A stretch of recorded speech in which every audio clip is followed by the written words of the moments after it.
Balik bansa na si Manila Archbishop Luis Antonio Cardinal Tagle mula sa 2 linggong assembly ng mga kardinal o tinatawag na synod sa Vatican City. May ulat on the spot si Trisha Zafra. Trisha?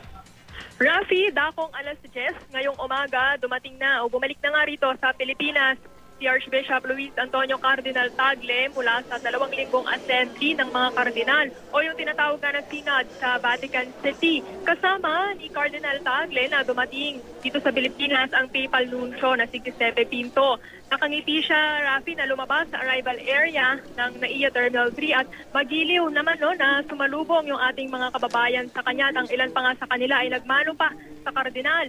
Hindi muna siya nagpaunlak ng panayam sa mga miyembro ng media pero magiliw naman siya nakipagkwentuhan sa atin. Iniimbitahan din tayo ng kardinal na dumalo sa isang press conference na gagawin daw sa October 30. Dito raw niya i-anunsyo yung mga nangyari at yung resulta ng pagtitipon sa Vatican at ilan pa ngang ang mga issue.